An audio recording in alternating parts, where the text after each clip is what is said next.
BJP ने 20 फरवरी को दिल्ली के सीएम के शपथ ग्रहण समारोह की तारीख तय की है, लेकिन सीएम कौन बनेगा यह अभी तक तय नहीं हो पाया है। 19 फरवरी को विधायक दल की बैठक होगी और उसी में नाम तय भी किया जाएगा। दिल्ली में शपथ की तारीख आ गई, सीएम पर सस्पेंस क्यों?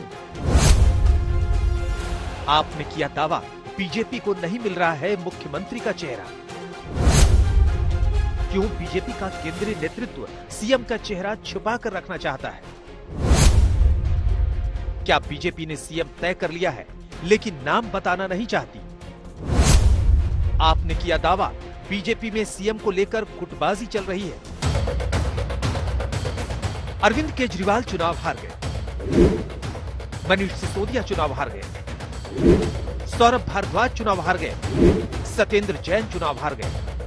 आम आदमी पार्टी दिल्ली में 62 सीट से 22 सीटों पर आ गई, लेकिन बीजेपी पर आम आदमी पार्टी के हमले आज भी जारी हैं। सियासत के मैदान में आम आदमी पार्टी आज भी बीजेपी पर आरोपों के बाढ़ चला रही है, क्योंकि अब आम आदमी पार्टी के नेता कह रहे हैं कि चुनावी नतीजों के 10 दिन बाद भी बीजेपी इसलिए सीएम नहीं बना पा रही है क्योंकि उनके पास मुख्यमंत्री का चेहरा नहीं है। दिल्ली के चुनाव के नतीजे आए, 10 दिन बीत गए हैं।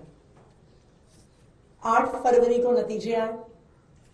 दिल्ली वालों ने उम्मीद करी कि 9 तारीख को भारतीय जनता पार्टी अपना मुख्यमंत्री का चेहरा घोषित करेगी, 10 तारीख को उनका शपथ ग्रहण होगा और उसके तुरंत बाद दिल्ली वालों का काम शुरू होगा।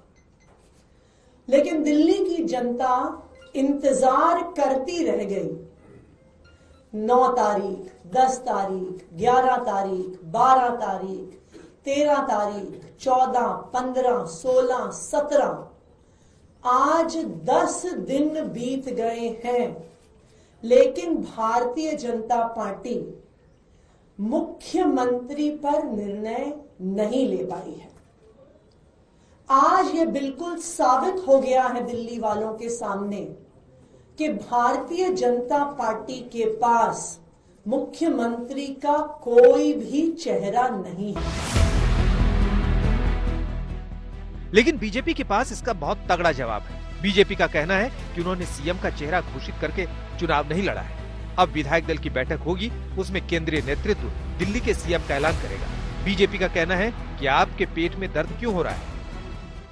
देखिए, दिल्ली की जनता ने सरकार बना दी है और दिल्ली की जनता को हम लोगों ने कोई सीएम फेस कह के चुनाव नहीं लड़ा।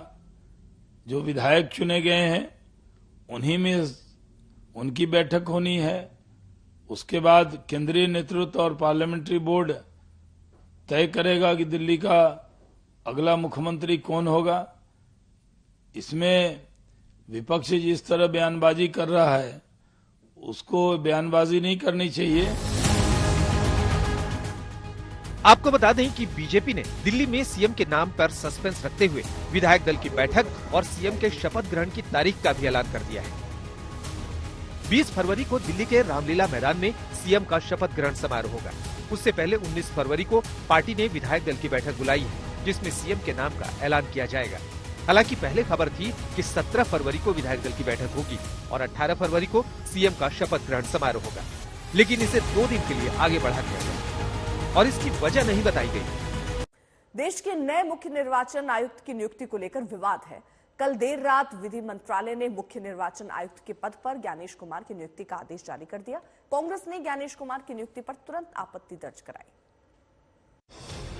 आखिरकार इंतजार खत्म हुआ। कानून मंत्रालय ने देर रात मुख्य निर्वाचन आयुक्त के रूप में ज्ञानेश कुमार की नियुक्ति का गजट जारी कर दिया, जबकि 1989 के हरियाणा बैच के आईएएस विवेक जोशी को चुनाव आयुक्त नियुक्त किया गया है। नए मुख्य चुनाव आयुक्त की नियुक्ति पर काफी समय से देश की निगाहें थी। प्रधानमंत्री नरेंद्र मोदी की अगुवाई वाली चयन समिति ने कल 2-1 के बहुमत से 5 नामों में से सबसे योग्य और अनुभवी उम्मीदवार के रूप में ज्ञानेश कुमार के नाम पर अपनी मोहर लगा दी। समिति के 30 सदस्य लोकसभा में नेता प्रतिपक्ष राहुल गांधी ने 5 नामों वाली सूची ये कहते हुए खारिज कर दी कि ये चयन समिति सुप्रीम कोर्ट के आदेश के खिलाफ है।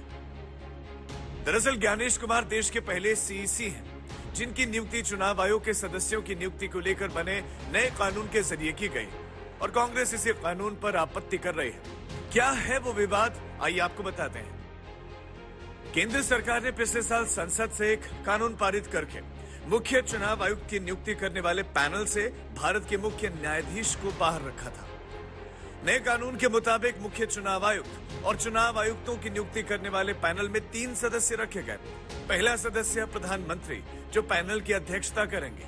दूसरा सदस्य लोकसभा के नेता प्रतिपक्ष और तीसरा सदस्य पीएम द्वारा नामित कैबिनेट मंत्री। चयन समिति से सुप्रीम कोर्ट के मुख्य न्यायाधीश को हटाने के फैसले के खिलाफ सुप्रीम कोर्ट में अर्जी पर कल सुनवाई होनी है। ऐसे में कांग्रेस का सवाल है कि सरकार ने कोर्ट के फैसले का इंतजार क्यों नहीं किया। अगर कोर्ट का फैसला खिलाफ गया तो जब सुप्रीम कोर्ट इसका संज्ञान ले रहा है, एक्टिव संज्ञान ले रहा है, 19 तारीख को 48 घंटे के अंदर अंदर उसने इसके ऊपर संज्ञान लेकर के कुछ फैसला सुनाना है, तो क्या ये सरकार 48 घंटे भी वेट नहीं कर सकती? एक पक्ष हार सकता है, एक पक्ष जीत सकता है। 4 हफ्ते बाद भी उच्चतम न्यायालय कहती है कि हम ये कानून जो मैंने आपका नाम पढ़ा अभी आपको, वो हम निरस्त करते हैं। Election of chief election commissioner etcetera etcetera 2023 act. तो आपने क्या क्या किया है? आपने एक प्रकार से जो एक गरिमा है, जो एक आत्मा है, जो अक्षर से आगे होती है, जो उद्देश्य है, जो धारणा है गणतंत्र की, उसकी अवमानना ही नहीं की, उसको आपने एकदम नकार दिया है। सिर्फ किस लिए? 48 घंटे, 1 हफ्ते या 2 हफ्ते के लिए। ये अगर ईगो नहीं तो क्या है?